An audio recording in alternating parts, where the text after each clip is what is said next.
Hey, welcome back to the Disney Plus Everyday Challenge, and today we have Alone. Also, there's a spin-off of this called Alone Australia, where I believe it's just men going into the bush and fighting spiders. Gigantic spiders, like with sticks. I didn't watch it. I only watched one episode of the original series, Alone, and there's a lot of seasons. There's like 10 seasons? How many? There's 12 seasons. 12 seasons. At least that are on Disney Plus. Let's see if they skip any. 1, 2, 3, 4, 5, 6, 7, 8, 9, 10, 11, 12. All of them. They have all of them. They might have skipped a episode or two. I have no idea. As it happens sometimes with Disney Plus.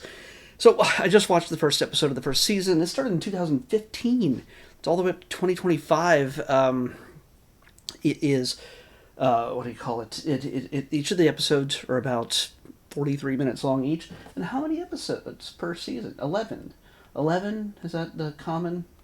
15, 12, 12. It's another one of those reality type of competitions where men are thrown into the wilderness. At least in this first season, they're sent to the North Vancouver Island up in Canada, and yeah, it's not hospitable at all. I imagine they change it up each season. There's different things, but they're basically it's last man standing.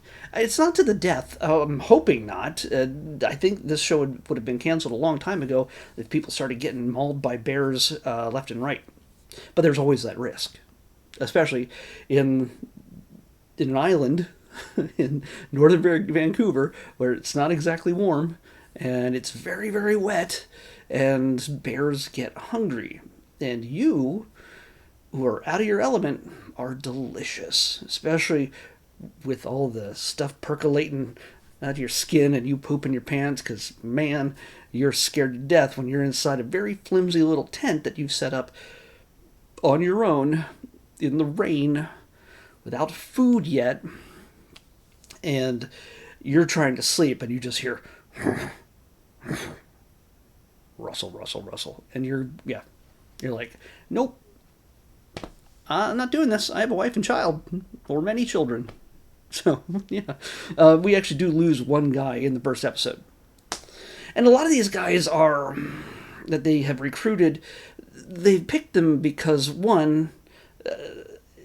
Even if they didn't know how to work the cameras, they can at least communicate with the cameras. They're definitely cut off from everything. They get to pick 10 things to bring with them to survive with, whether it's, make sure it's camping gear, sleeping bag that is, hopefully waterproof, that you get,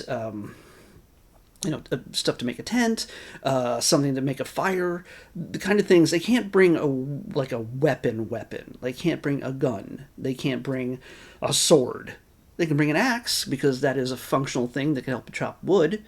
And, they don't want you just running around stabbing things because you want to be a ninja in the woods. No, one guy does brag about the fact that he carries a gun everywhere. He's from Florida.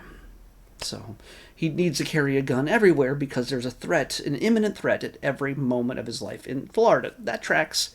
But still, he notes that here he is now in the wilderness, possibly going to go up against an animal, something that would actually kill him at any moment, but this is the longest he's gone without his gun.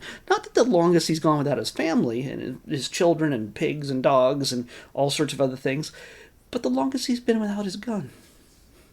So, this tracks, because a lot of the guys in this talk tough. They come from certain backgrounds and certain experiences where, I act like this, I think like this, I know how to do this. They're survivalists in a way, but they sold out to the man to make a TV show. No, they didn't sell out. I'm just saying, some of these guys definitely have to know their stuff. They're not exactly just pulling a guy off of Wall Street who's never been outside the city, and he's like, oh, hey, you're going to go into the woods now and try to live. Bye. We get guys who are used to using weapons, guys who are used to camping, those kind of things. Again, there's no newbies in this, but Normally, you get to choose what you bring along, at least an abundance of things, if you're going to go camping. Usually with others, to possibly eat if you never find food. But in this case, there's nobody else. In fact, they drop off 10 guys on this island. It's a big island. And so they can drop them off a good 3 to 5 miles apart from each other. Once they land at certain points along the shoreline, they see the boat drive away, and they have to then put the camera up and go, hey, I just saw the boat go away. That's kind of scary. And now my adventure begins. And so, yeah, they weren't going to exactly pick guys, even if they were like the best survivalists, they weren't going to pick a guy who really wasn't going to communicate with the camera or tell his story. He has to talk about what he's thinking when it comes to his fears, but also his plans to survive. Got to make a fire, got to make shelter, got to find fresh water, things like that. Those are the essentials, really. But you got to... And most of them are just basically going, I regret this. This is tough, but I don't want to be the first one out. I don't want to, because if it's, I guess, do they get, oh yeah, the winner gets $500,000. Okay. Yeah, one guy does lament that the fact that he has a wife and child at home, and next time he sees his very young daughter, she could be a year older. Like, I don't know how long these are supposed to go. Like, they're literally supposed to go until they're done. Like, one guy is like, hey, you know what? If I can make it 3 months, well, I don't have anything to prove. I'll just tap out. And they do have they have a satellite phone, basically just to say, hey, you know what? I'm done. Bye. And come get me. And the boat comes, and they get on the boat, and they're done. They don't get the $500,000. I hope they get something. Some consolation prize, some kind of money for being on the show, as signing that contract of possibly dying at the paws of a bear or a wolf. Yeah, and they're each distinct personalities. I mean, yeah, they all kind of have this, I'm the man kind of thing going on. Which, hey, it's great if you can. I'm seeing some slideshow in front of me, and there's some stuff from future episodes that I'm like, okay, that's kind of crazy. Oh, by the way, later on, in later seasons, women join the mix. So it's not just 10 men remaining. It's some women sometimes. And there's a few here. Wow, some of them make some pretty elaborate huts. So yeah, it all depends on the entire the location they go to, and literally they're all dropped off while it's raining for the most part. And it's cold, and it's so wet. So getting a fire, finding food, putting up a proper shelter that can protect you from possible very curious bears, which, again, they're like the biggie you're going to have to deal with. Like, one guy, there is footage in the first episode where one guy is just looking around, listening for things, making sure he's safe, and he's like, oh, I found a bear den. Oh, man, that's crazy. He looks up, and there's a bunch of cubs in the trees, and that means Mama's not far away. And at that point, you're just like, run. Just run. Just get out of there, because you are delicious to them. So, yeah, this is not the kind of thing I'm really into. It's really strange that, like, Thursday night, a friend of mine was telling me what he's watching now. Like, he's starting to watch a show while he's doing some other stuff, and he's going through all the seasons of Alone. I'm like, wait, I think that's on Disney Plus. He's like, no, I don't think so. It's on the History Channel. This is from the History Channel. So, but yeah, it's on Disney Plus. All 12 seasons that we can see here, and also Alone Australia. Spider Hunters. That's not the tagline, but yeah, you know there's going to be giant spiders at some point. Even if in their homes, even if they just like, hey, we're going to put you inside somebody's house, and it's going to be like, oh crap, oh crap, like there's going to be spiders like that are bigger than your face inside somebody's house. It's the way it is. So, yeah, this is, I can see what the appeal of this is. It is, I hate reality TV. I do a lot of the time when it's competition, when it's putting real world stakes, real people's lives, whether it's romantic or physical, putting people in danger. Again, I get it. I just don't find it entertaining. Where again, they're like, I'm leaving my wife and child to maybe make $500,000, but I could be dead within a week. One guy literally makes it one night, and he's like, you know what? I have pooped all my underwear. He didn't say that, but I have a feeling that he's run out of underwear already. And this is a guy who carries around a gun for a living and does not have a gun. So,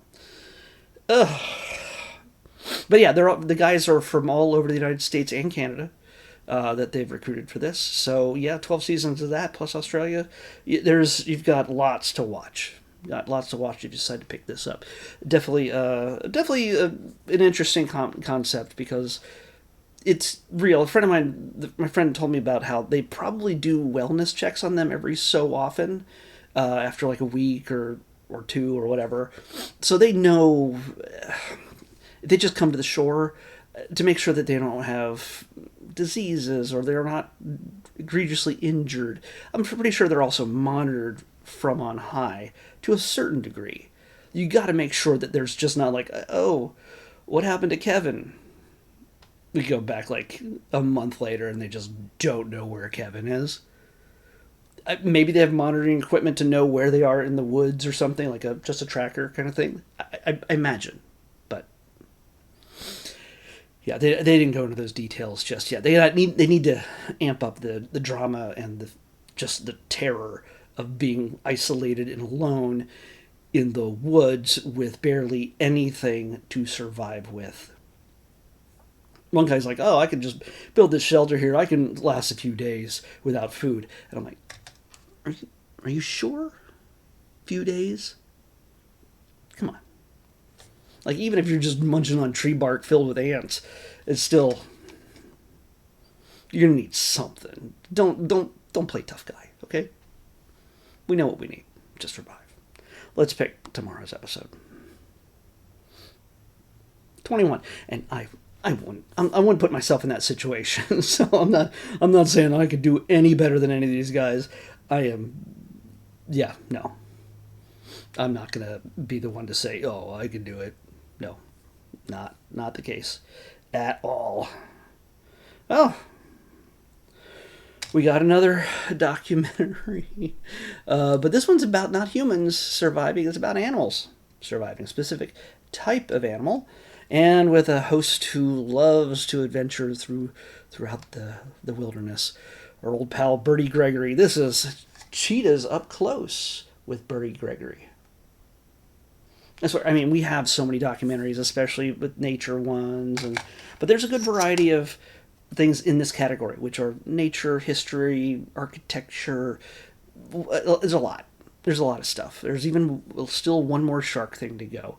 There's cakes. And why is... Okay, never mind.